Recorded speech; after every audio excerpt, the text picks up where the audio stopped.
coronavirus pandemic is crippling the country's tourism and hospitality industry at an astonishing pace. Now, media reports suggest foreign tourist arrivals have come down by about 67% annually in the January-March quarter, while for domestic tourists, the figure is lower by nearly 40%.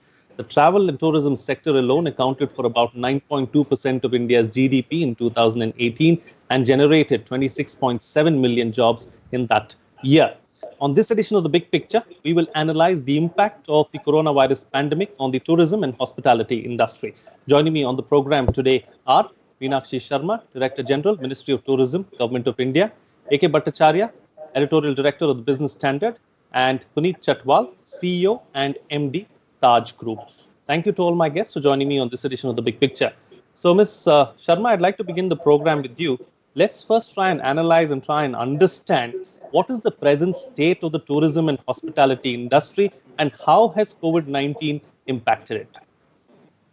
Thank you very much, Mr. Pereira, for inviting me for this very important issue, which is very crucial for India's economy. And it is one subject which is very, very close to employment and job creation. So let me start saying by this, that this kind of a crisis which has really has impacted the whole world. And here we are talking about the whole world, all industries, all sectors. However, this is one travel and hospitality is the one which will have the highest impact for the obvious reason. When we come for this kind of a crisis where it has led to a complete lockdown of international borders even within the countries and borders even within the states, obviously it is understood that the travel and tourism and hospitality will have its major impact. In India, even if sometimes the tourism is seen by some people like a peripheral activity, the fact remains that it is such an important part of economy. You just mentioned some figures which are huge in number, just to bring it perspective from the Government of India's point of view, and when we look at all the state government and thing, I would just like to bring it to your notice that we are talking of some kind of 12.75% of the total job, which are the direct and indirect jobs. See, it is impossible to see the impact of tourism and hospitality in a silo, because it's a whole backward and forward linkages which make this industry, which all will have to come to a huge impact when this kind of situation happens. We were having a very good season till almost January. The numbers were very robust and the bookings were perfect, and the hospitality industry was looking at something of, because the weddings coming in, my season, a huge uplift. However, this crisis has come and the numbers are coming down. But being said that, I don't see that it's a huge letdown. It's a crisis. We need to handle it. We have to survive it. But I'm sure there are things which we can do and which can lead to lot of growth. So that would be my initial comments. Yes, the industry is impacted. Yeah, but however, we can look at lot more needs to be done, and how we and what needs to be done and what is being done. We'll talk about that a little ahead in the program. But Mr. Chatwal, what impact have global lockdowns had on your business, both domestically and internationally? Because let's not forget that Taj Group has got several big hotels even outside of India. Very right, Mr. Pereira. I think this is the first time in my entire career, which is limited to hotel business, that a crisis has come across which is global, which is regional, and I think it's also become now national, as Mrs. Sharma said. Right? So this is the first time that the borders, not only internationally are closed, but nationally amongst the states are open. The trains are not running, the planes are not flying, the highways are shut. So where are your customers going to come from? So I think whatever statistics we say 40% down or 30% down, I think since the 24th of March, the impact is bringing it down to almost zero revenue. There's very, very few islands of excellence where still there is some form of revenue, but you cannot move around. If you cannot move around, you don't use hotels. The same is true also internationally, as you rightly pointed out. We have the pier in New York, and New York is under lockdown. London is going through this time. Cape Town and our hotel in another one in South Africa, in Lusaka, the government announced a shutdown of that kind of business. So I think this is an unprecedented situation. If we had a tsunami before or SARS, it was like an Asian crisis. If we had 9/11, the West was more impacted than the rest of Asia. If we had the subprime crisis or the Great Depression, the world was impacted. But this is the first time in the world that we see the entire world is. Within this world, one of the most interesting things, as Mrs. Sharma said, is tourism. So I would give another figure to it. 10% of global GDP of the world comes from tourism. Tourism creates uh, not only the most jobs, it is the highest multiplicator of jobs. That's how she mentioned the figure of 12%, because the jobs created in India directly is around 8.5%. And going forward, I think tourism is so important in terms of building character, in terms of building tolerance, in terms of building awareness, in terms of getting foreign exchange, in terms of creating employment directly, indirectly, for service providers, for taxi drivers, for car services, to bakery, to all sorts of things. That uh, I think this needs special attention, especially because the impact on airlines, on hospitality, on all tourism services is higher. And there are maybe other sectors too, which I'm not so familiar with, but it is one of the top 3 or 4 impacted sectors, definitely in the Indian context. Absolutely. All right. So that having been said, Mr. Bhattacharya, is it safe to say that the tourism and hospitality industry is one of the worst hit sectors as a result of the global lockdowns? Well, I would say that it is certainly one of the worst sectors that have been hit by the.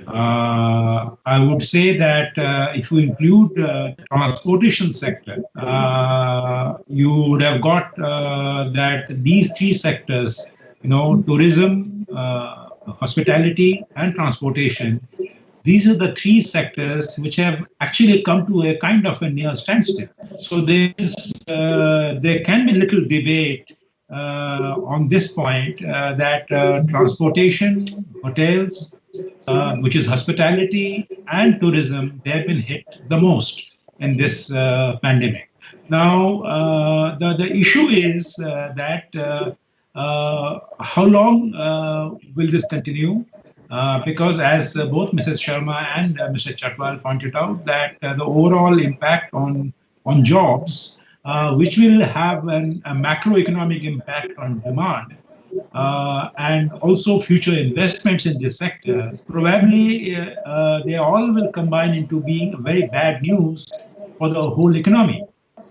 Even though its share in the total GDP is around 8-9%, I mean, I'm not including transportation sector here. I'm only including the hospitality sector, tourism, and they're around 7.3 or 8%, depending on what the denominator you take. So the overall impact on the GDP will be quite substantial.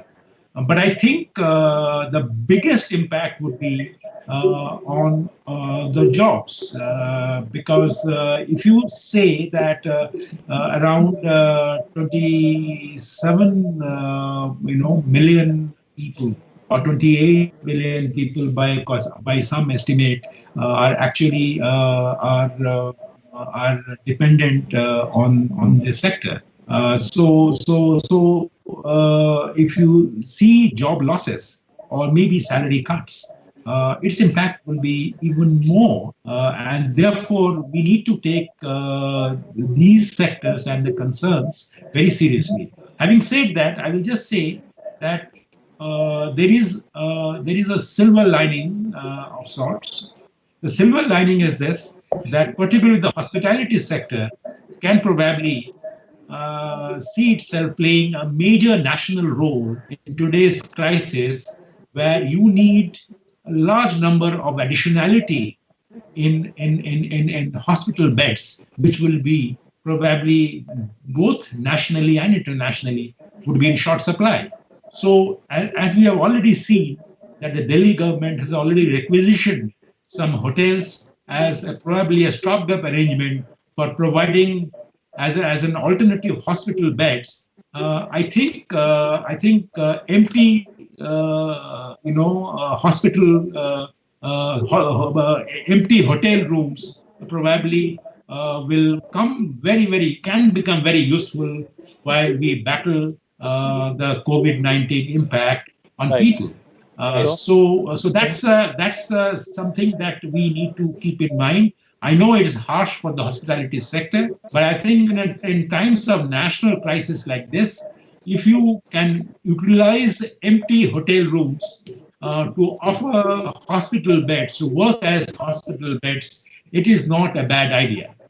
Right. Okay. Taking the discussion forward now, Ms. Sharma, what is the government's plan really as far as the sector is concerned?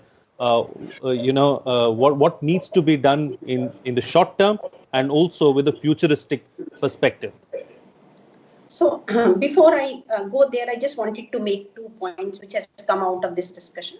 The first being that the number of jobs actually is much larger than the 27 million, because if we talk about the up to the restaurant, up to the guides, up to the people who actually service the tourism and hospitality, the numbers become much larger. With our kind of data which we have, it is about 87.5 million jobs which we are talking about as per the 2018 and 19 is concerned. So just to bring the extent of the issue we are talking about. And on the next very nice, good point which Mr. Bhattacharya mentioned, that how do we the hospitality industry can work in the national crisis. I must tell you that hospitality industry, the hotel industry has come out forward and on their own have provided the rooms to the thing, and we have been working along with the industry and with the state government in arranging that, starting from the 5-star branded hotels to up to the OYO rooms, where you can have, in a small city you need 3 rooms or 2 rooms, even for the people who were stranded in India. And just to bring it to your notice, we just in 10 days, 12 days back, we had a portal called Stranded in India, which we launched to connect the people from the who were stranded. And the hotel industry has come forward to bring these people and put them in accommodation. So I think everybody is in this together. So I just wanted to put it on record. Now coming back to what is the government is going to do and what are their plans. So as the Ministry for Tourism and Hospitality and Travel, we are in close interaction with the industry, because there are the perspective which various industry stakeholders bring.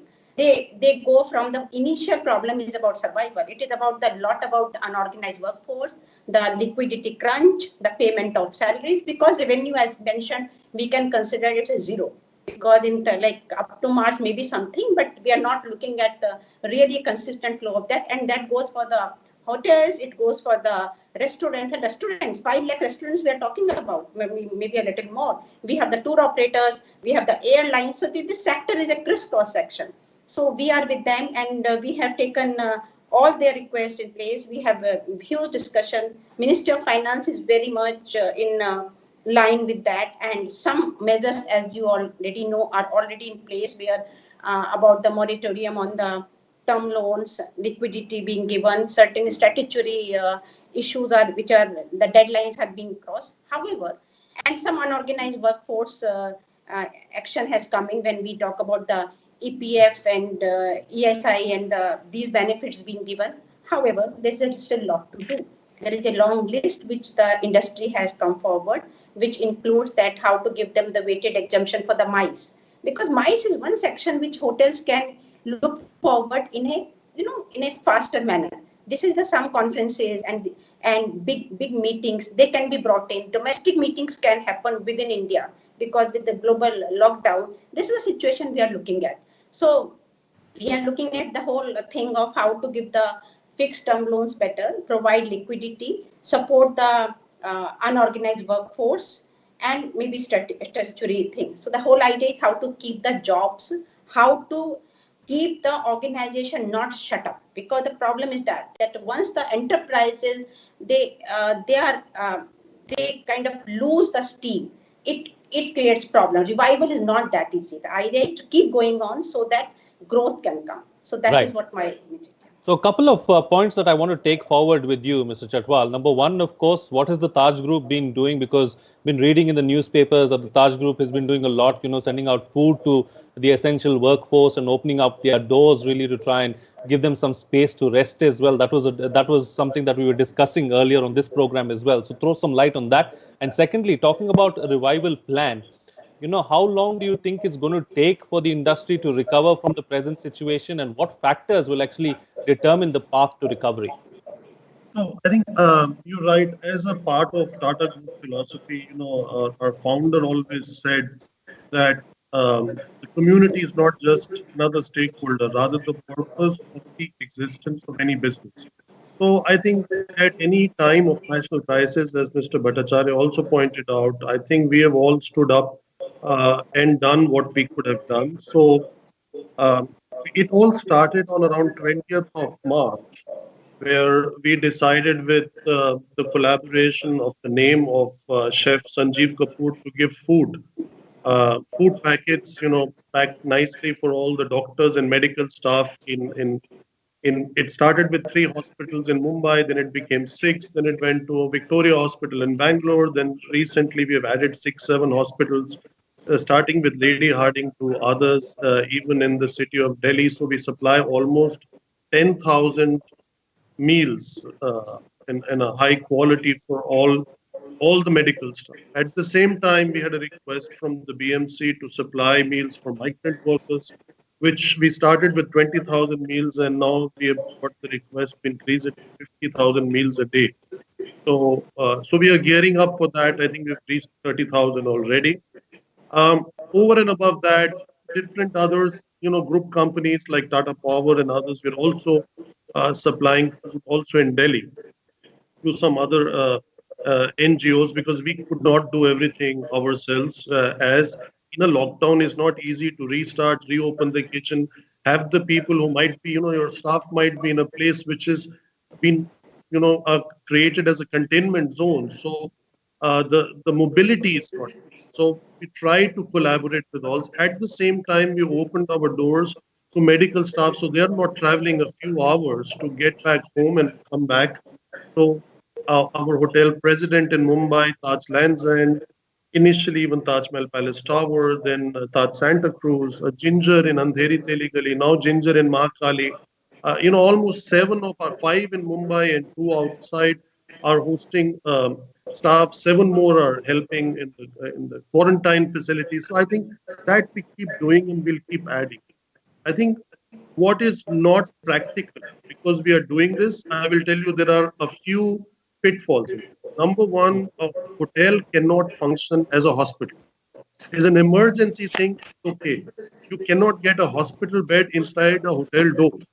It just does not work. Also, the air conditioning, the way the hotels are air conditioned, it becomes a carrier of any kind of challenges that you might have with this kind of a virus. So you have to have certain temperatures, you have to have certain protective gear, and that becomes a medical waste, and that has to be kind of disposed of in those special bags. So there are a lot of challenges that a hotel people are not trained to become suddenly medical staff and provide those facilities. But in a crisis, if that's what is available, we stand up to it and we'll deliver.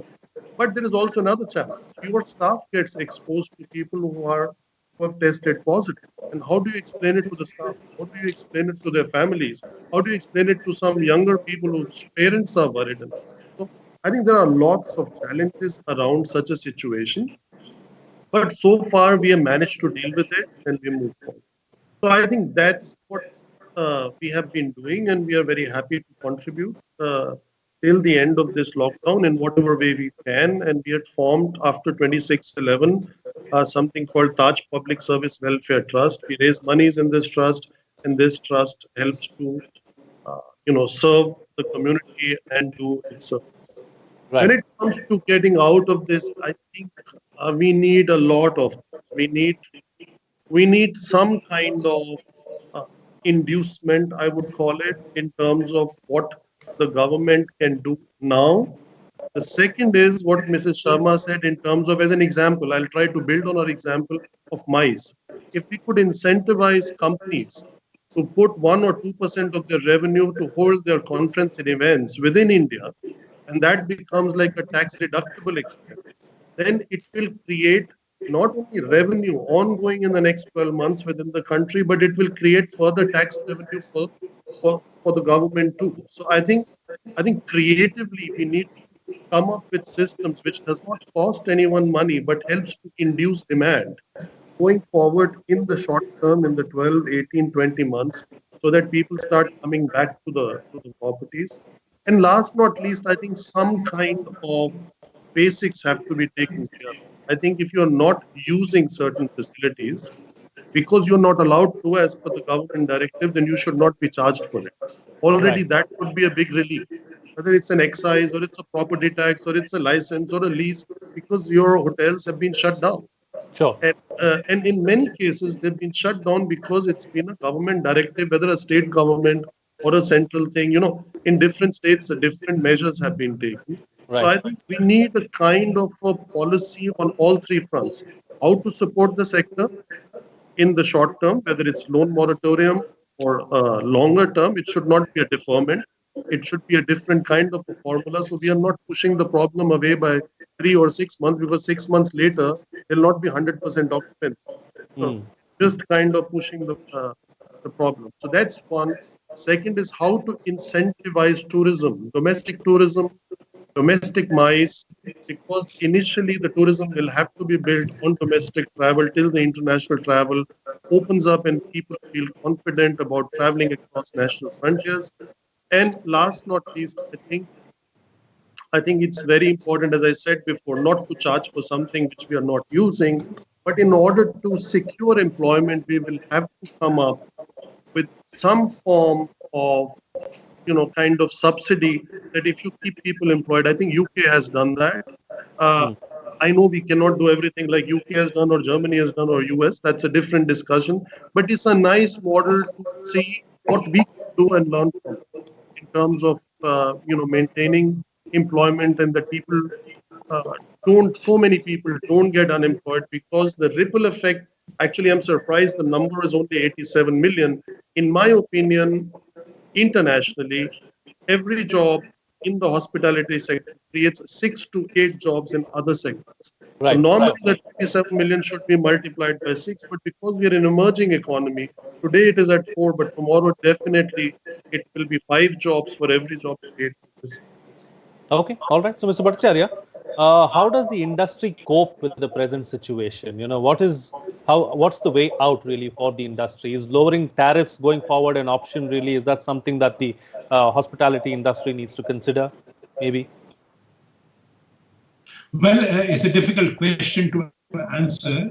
But of course, there is some tax forbearance is called for, in a sense that the kind of fiscal obligations that the hospitality sector carries on its shoulders must be reviewed, and what kind of either in the form of a tax concession or a kind of a subsidy, or as Mr. Chatwal and I think Mr. Sharma also referred to, in what kind of incentives can be given to the sector to keep jobs should definitely be on the table. But I think we should go beyond that, and we should try to see what will be the business like going forward.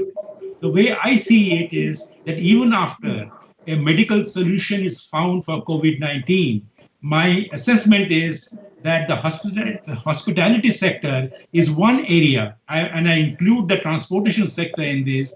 This hospitality and the transportation sector will be one area which will see a major paradigm shift in the way business is being done, because COVID-19 has impacted social behavior in a manner that people will look at the idea of spending time out with friends in a social environment in a certain different perspective, given the risks associated with any other COVID-like flu or virus spreading in future.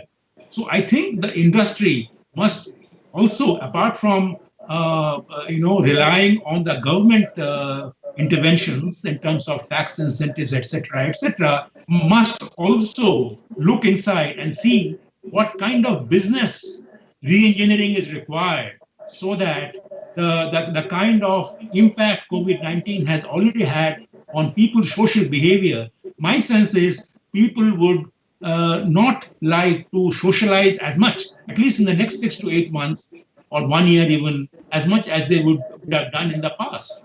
Right. I'm quite sure the gatherings that you had seen in hotels, in various religious functions or wedding or parties, you will see in fewer and fewer.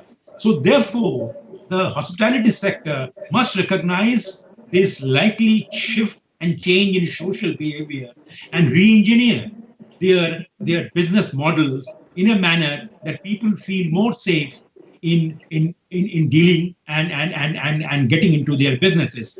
For example, the aviation sector must have already should examine the idea of the middle seats being kept empty or alternative rows being kept empty. So I think all these ideas are very, very important. So therefore, while the government must come out with a package of measures and concessions, the industry, in my view, should also look at the far more serious challenge of re-engineering their business and bringing about a paradigm shift in the way they do their business in view of the change in social behavior.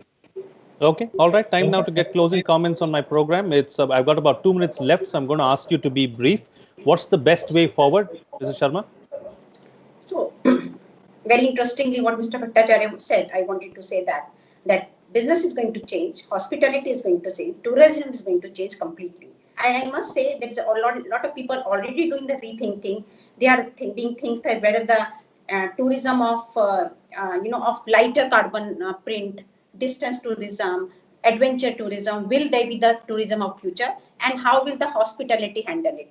Will homestays of a safer quality or better assurance are something which will be looked after? Because we have some examples. So I would say the time is to we have a lot of time in our hand, introspect, see how we are going to go forward and go in a way that we can say that India is a safe destination. We are prepared for it. And Dekho Apna Desh is our message, domestic tourism. Okay. All right. Mr. Chatwal?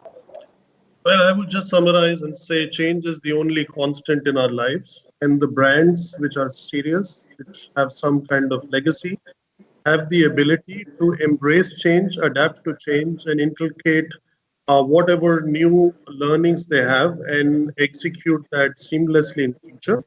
And finally, memories are short. And yes, there will be a new normal, but new normal does not mean people will not fly and nobody will sit next to each other and the people will not celebrate weddings the way they have done before. I'm sorry, I disagree. I think there will be a new normal. It may take 18 to 24 months to come, but it will come back. Okay. All right. Mr. Bhattacharya, close the show for us with your concluding remarks. Well, this too shall pass. Probably I sounded a little more pessimistic, but I think at the starting point, it should be good to be pessimistic and plan for the worst case scenario and hope for the best. So I think we should start from there and see that this too shall pass.